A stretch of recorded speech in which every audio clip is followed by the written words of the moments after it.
Hello and welcome back to the vlog. I feel like it's been a minute since I uploaded a video here on the channel. I've been incredibly busy over the last while. I'm actually in Johannesburg at the moment. I don't know if I can show you quickly. Like the sunsets from this balcony here in Johannesburg is incredible. I mean, you all know that I'm not the biggest fan of Johannesburg and I love my Cape Town, but the sunsets from this balcony is beautiful.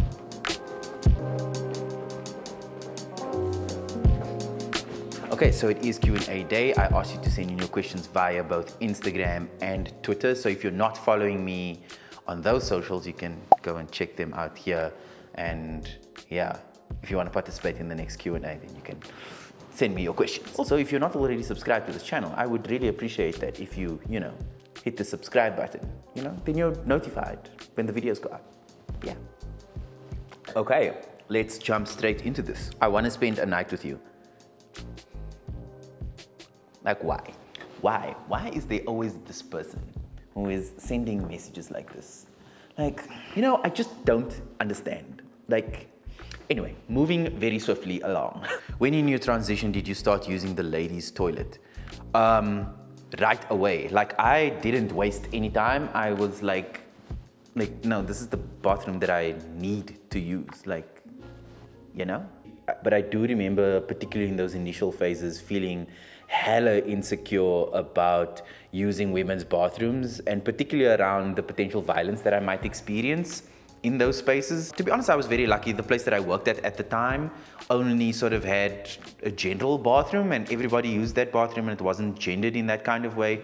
So it felt very normal and very natural. But then obviously, going into public spaces and into other kinds of spaces, all the bathrooms were gendered, particularly like in restaurants. And that became difficult when going out on dates or going out to dinner, that suddenly it was like, which bathroom do I use, But there was a point where I just had to go it, because I couldn't not use the bathroom that affirmed my gender in a particular way because I was feeling nervous or anxious about using the women's bathroom. And so I did, and now I do.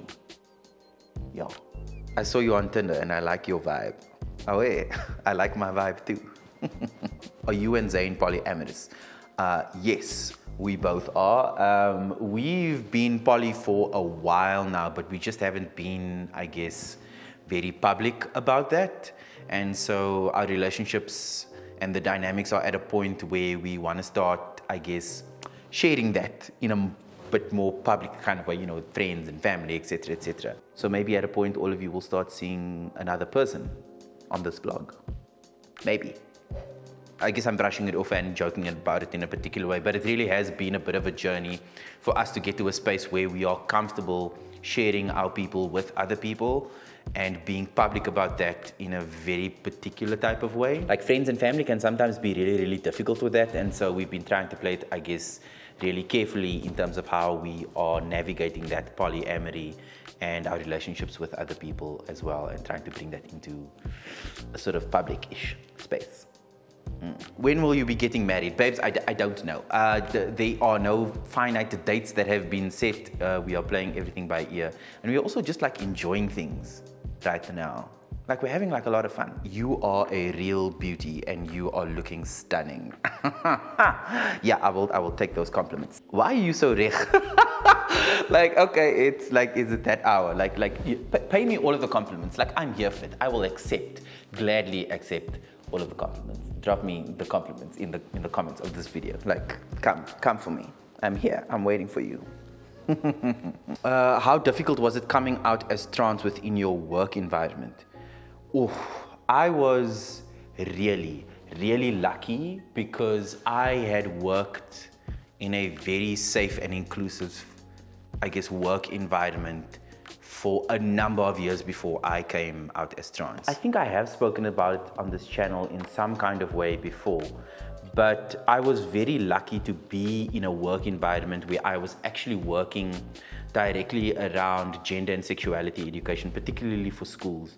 And that for me was a sort of inroad into those conversations about my trans identity, about how I was feeling about myself, but also at the same time teaching how do you communicate about those things with your friends, your family, your nearest and dearest, etc.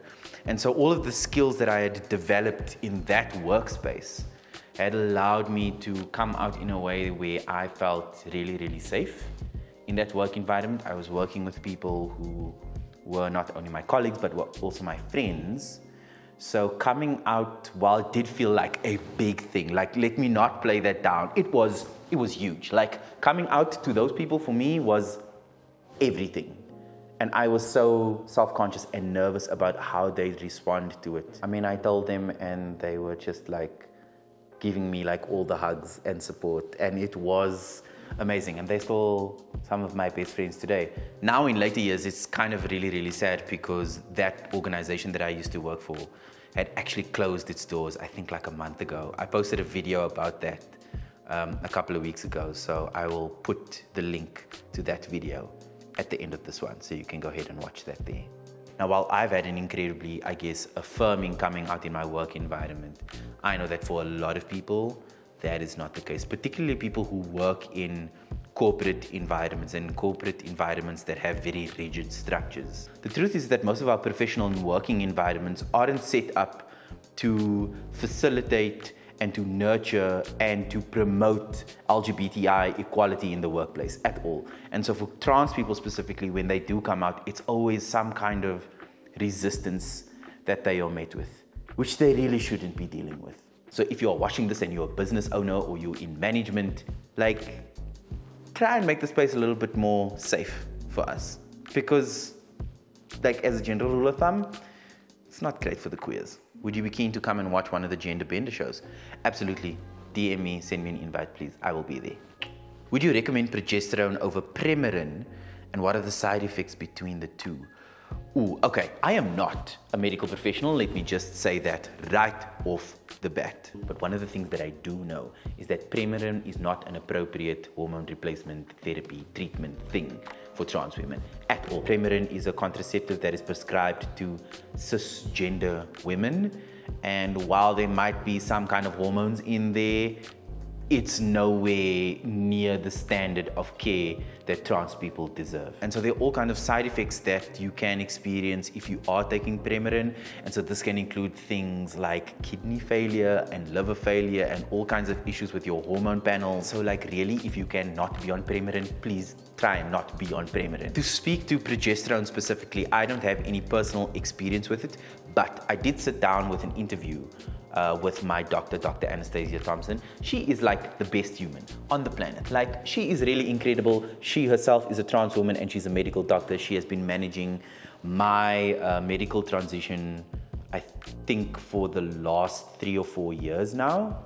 And it has gone spectacularly well. And so a couple of months ago, I sat down in an interview with her to talk about progesterone and what the sort of effects of progesterone are for trans women in terms of hormone replacement therapy and whether or not they should be on it. So I'm gonna pop a link up here somewhere where you can go and watch that video and sprinkle some love on that, because Dr. Anastasia Thompson is really incredible. Also, I'm just gonna say thank you again, Anastasia. Like, you are just the best. Okay, cool. Thank you so much for all of your questions. This was really, really fun. I do love the Q&As so much. If you want to participate in the next one, I'm going to put the Instagram and Twitter links here. So go and click that and follow me, and then you can ask your questions there. And then I will do my best to answer them in the next Q&A. If you enjoyed this video, please give me a thumbs up. I'd really appreciate that. And if you are not already subscribed to this channel, please go ahead and hit the subscribe button and turn the bell on for notifications while you're there to stay in the loop for upcoming videos.